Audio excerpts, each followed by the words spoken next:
This video will be a beginner's guide to your gear and your chips. This is a great way to get a ton of stats in the game. In fact, it's the main way you're going to be powering up your ability to smash your enemies. So this video will focus on how to get gear, what gear to focus on, also how to get chips, what chips to focus on, and I'll even give you a preview of the modules and also cubes, which will be coming later on. Every single one of the things we're going to talk about in this video can be worked on 100% free to play. But if you are spending in puzzles and survival, consider checking out the sponsor of today's video, where you can get an upwards of 20% off your purchases in puzzles and survival. Today's video is sponsored by the Amazon Appstore. And if you download puzzles and survival from the Amazon Appstore, you can save up to 20% off your purchases. I am doing this and it works really well. Here's how it works. If you follow the link in the description, it'll take you to a page that looks like this. This is where you can download the Amazon App Store and then Puzzles and Survival. Once you have downloaded the Amazon App Store, which you can do to an Android device, to a Windows 11 PC, or even you can just download it to an emulator, from there, you can download Puzzles and Survival from the Amazon App Store. This will let you use Amazon coins. And this is how you can save up to 20% off your purchases. When you purchase Amazon coins, you're essentially buying in bulk, and by doing so, you can get a discount on your in-app purchases. So for example, the bundle that I frequently get is for $82, it'll give me $100 worth of currency to use in games. And I say in games very intentionally. So Puzzles and Survival is not the only game in the Amazon App Store. So you can check and see if other games you are playing are there and if they also support the use of Amazon coins. I really am enjoying the upwards of 20% off my purchases in Puzzles and Survival. If you use the link in the description, it will support the channel by letting the Amazon App Store know that I referred you. And that's the way that you can go download the Amazon App Store, download Puzzles and Survival from there, and boom, start saving up to 20% off your purchases. Let's start by talking about equipment. The thing you need to know about equipment is that each piece will buff 2 different troop types, and it will buff 3 different stats. So let me show you that really quickly. This crossbow is giving me attack for my riders, defense for my fighters, and hit points for my fighters. In fact, every single piece is going to give you attack, defense, and hit points. It's just a question of what 2 troop types get the benefits. And you can see, by the way, from that little plus number then in each of these, that I have leveled up certain pieces of equipment a lot and other pieces I have ignored. This is because in this game, you want to focus on one troop type. You don't have to know what that is yet, but once you play for a little bit, you're going to want to do either fighters or riders or shooters. Pick one, move all in. I personally went all in on fighters. So I have focused on the pieces that give me fighter stats. And there's a lot of reasons why there's a big advantage to focusing on one troop type in this game. I won't cover that here. Now, there are 2 ways that you can improve the quality of equipment. One is to enhance it, which is basically increasing the enhance level. To give you an example of that, let's go over here to my suit. When I enhance my suit, I have to burn through some amount of this material. Think of it just as experience for your equipment over here. I can auto-select and it'll choose everything I need to get to the next level. I don't have enough experience, so I can't get to the next level. But if I could, it would jump me from 95% attack up to 106 fighter attack, plus all the other stats for shooters. Now, I don't particularly care about shooters, but I love to get that fighter attack. That's one way that you improve your equipment, by going in and increasing the enhancement level. The other way that you improve your gear is by increasing the star level. Now, the star level, you can see I have several different star levels represented here. I have some 4-star items. I've also got some 5-star items over to the right with the boots. And I've got this red star, which is basically a 6-star item. You can go and promote to also gain more stats. So for example, if I were to promote this item, I would jump up from 95% fighter attack to 152% fighter attack, which is completely insane, by the way. So those are the 2 ways that you're gaining more stats. You get higher and higher star levels and also enhancement levels. And you don't have to worry too much about what piece of equipment you start with here. I was very confused with gear, and I was like, I'm sorry, Do I need to make sure I start with a 5-star or a 2-star, or like, what am I supposed to do? Anything you use, you can throw in here. If you somehow obtain a higher star level item from either buying or from an event, you could go and just replace the item you have. And the older item you can use as fodder to enhance one of the other items. So that's over here. You can use it for enhancement. I actually can't enhance that. I'm going to talk about that in a second. You can use it to enhance. And enhancing is capped, by the way, by the star level. So I just tried to enhance this crossbow. I can't. There's a level cap on my crossbow based on its star level. So you're going to have to star things up anyways in order to be able to enhance further. And you can see even the picture changes very significantly. So if you're wondering why some people have a cooler looking thing in a different slot, whereas you got this lame looking frying pan, that's because it's been promoted a fair amount with the star level. Now, if you wanted to just get a base set of gear to be using, you can go on to your Alliance shop. That's down over here. In the gadgets section, often your officers will stock one of everything, just that it's there. Because once you've got like a 2-star thing, I mean, you'll very quickly promote that to 3 and 4 stars and move on. And you'll never need one of these ever again. They're actually, I think, fairly expensive probably for what you're getting.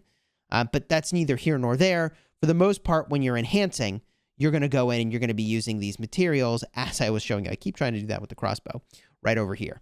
Okay, let's go to the next category of thing, which unlocks around Sanctuary level 8, and that is your chips. Your chips are another way that you get stats, but unlike equipment, where each piece of equipment is doing a bunch of different troop types, your chips are much more focused. Your first chip is always going to be fighters. That's what the game will force you to put here. It's always a fighter chip. Your next chip is always going to be a shooter chip. Okay, it's all shooter stats, okay? The next chip is always a rider chip. It's always rider stats. And the next chip is a troop chip. It's actually all troop types that get the benefit, even vehicles, although nobody cares about vehicles in this game. Topic for a separate video.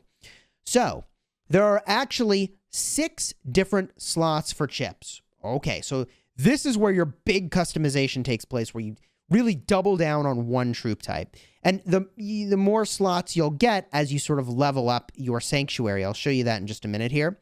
But there are 6 different slots for chips and 4 chips per slot. So we're talking about a lot of opportunity to boost stats in this game. But if you pick one troop type, and you should, I picked fighters, for example, then you're going to want to enhance these, which is increasing their enhanced level, and star them up relatively evenly. And I'll explain that a little more now. So the reason I'm saying you want to level them up and star them up relatively evenly is purely the amount of experience it requires to enhance it. You'll notice this basically is the exact same sort of experience system we had for gear, but now it's just like a slightly different icon. So you've got this fodder, which increases your chip levels. And then also, if you want to promote it, you've got promotion materials that you can do as well to increase the star level. It's the same basic thing, but a slightly different color scheme for the chips, okay? So your gear and your chips are all about getting lots of stats onto your troops. And from what I can tell, the most efficient way to level up and star up your chips is to pick one troop type. And then what you want to do is star them up evenly, level them up evenly. Now, if you're looking at 2 things that are the same level, okay, so for example, let's go with this level 14 5-star and this level 14 red star fighter chip, then what you'll see here is that actually the higher star level items will get more stats per level. So if they are the same level, but different star levels, then you probably want to put the experience first into your higher star level item. But then it will very quickly sort of get outpaced where you're going to want to do the lower star level item. So you're not going to want to shoot many levels ahead with one chip, which is something I was wondering at the start of the game. Is that a thing you should do? And I don't think so. Chips, do them evenly, but focus only on one troop type. From here, later in the game, and this is a beginner's guide, so we'll cover this very briefly. At level 16 of your gear factory, so your sanctuary has to be 16 and your gear factory has to be 16. I'll show you the gear factory in just a second here. Then and only then can you start to unlock modules, which are essentially more stats, and you can focus on one troop type yet again. So obviously you move all in on your one troop type with these. I moved all in on fighters, but there is also shooter modules and there are rider modules. Now, you may be wondering, are there different types of modules that can go in these slots? Not that I've seen. All that goes in the slot is the fighter module, and that's what the fighter module is. So there's not some like customized fighter module, as far as I can tell, where every single stat is attack, for example, for fighters. That's not how it works, not that I've seen. You just kind of have these generic, this is the fighter module, this is the shooter module, this is the rider module. Cubes work sort of the same way, where once your gear factory gets higher and higher level, you get more of these slots available. So you can see I've got 2 now, and each one has 3 different cube types. A time cube, which gives fighter attack, shooter attack, rider attack, and then all troop defense and all troop health. That includes vehicles, for whatever it's worth. Then you got your space cube, fighter defense, shooter defense, and then rider defense, troop attack, troop defense, right? And then the third type is the energy cube, fighter hit points, shooter hit points, rider hit points, troop hit points, and troop attack. But you don't need to know all this because it's the early game, right? And in the very beginning of the game, you really just focus on your gear, you focus on your chips, you'll get to the modules, and by the time you get to modules, you'll have a much better sense probably of how all this works anyways. The key building that will limit your progress here is going to be the gear factory. The gear factory can be leveled up. When you tap the little exclamation mark in the upper right, it'll show you what you unlock as you level this up. So unit chip is available at 8. The troop chip is available at 15. Right? The first module set is available at 16, and so on. I won't read these all out loud to you. From there, you may be wondering, okay, how do I get chips, by the way, and modules and cubes? And modules and cubes maybe are a topic for a separate video, but let's just focus in on chips, okay? There's a couple ways that you get these promotion materials, and if you wanted to know how do I get whatever material, let's say you're looking at gear, and you go over here, and you say, I want to enhance it. Well, there's a little link for get material. That'll show you all the ways that you can get material. There are a number of things you can purchase, obviously. And if you use the link in the description, go through the Amazon Appstore, you can save 20% on your purchases, which is a pretty big deal.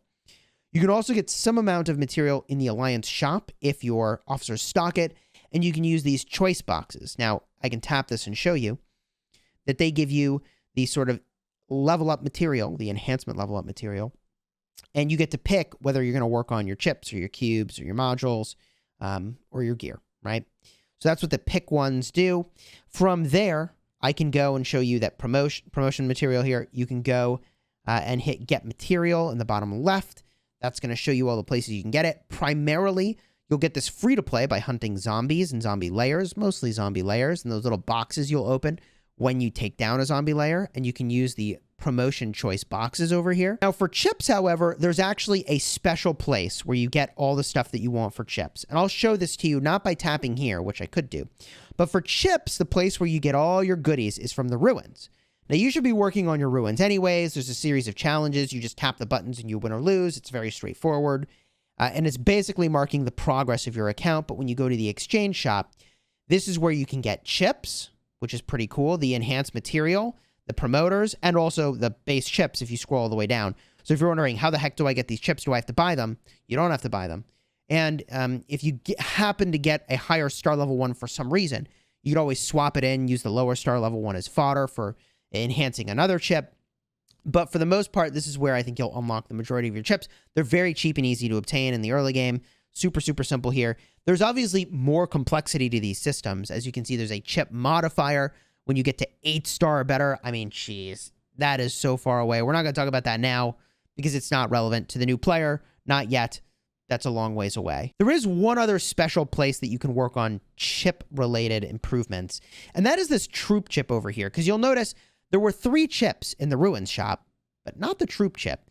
This is a weird one. It's only available in the Hero Glory shop. Let me show you exactly where that is if you were looking to find it. Of course, you could always just hit go if you wanted to see, but if you make your way to the arena and you go to the exchange shop, the Hero Glory shop in the middle there is where this is where you're going to get your troop chips. So troop chips have their own promotion material. They can be obtained here for 1,000 of this event currency, and this is where you're going to get your troop chip stuff.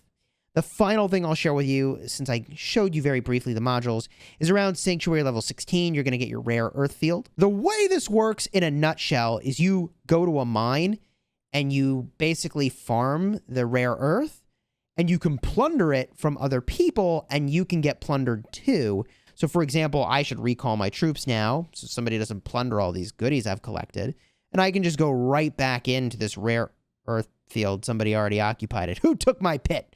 This is very common that someone else will pop in here, someone much lower power than me. Now, this is not a video about rare earth fields, so I'm just going to go and I'm going to steal this from them. And if you want to see a video about the rare earth field, definitely let me know down below in the comments. I probably will make that video and explain it to you. I'm just going to take my dang spot back. This is not what you should do. What you should do is go battle in some other spot and plunder somebody who actually has accumulated some meaningful amount of this rare earth. But whatever, if I go to the exchange shop, as I was saying, this is where you can get your modules, your module enhance materials, your module promote materials, all right? This, I think, gives you the basic information that you need for getting started with gear and getting started with chips. The thing you need to know is you probably ought to pick a troop type. Which troop type you should pick is a topic for a whole separate video that I probably will make. So if you want to see that, throw a like on here and consider subscribing. I went fighters, but a big part of what you should choose will depend on which heroes you want to work on the most. And if you are spending in puzzles and survival, consider saving up to 20%. That's what I'm doing, and I can say it's honestly amazing. Link is in the description. I wish I could get 20% off in every mobile game that I'm spending in, because as a content creator who plays a lot of pay-to-win games, man, 20% off is pretty good. Until next time, you have fun smashing your enemies.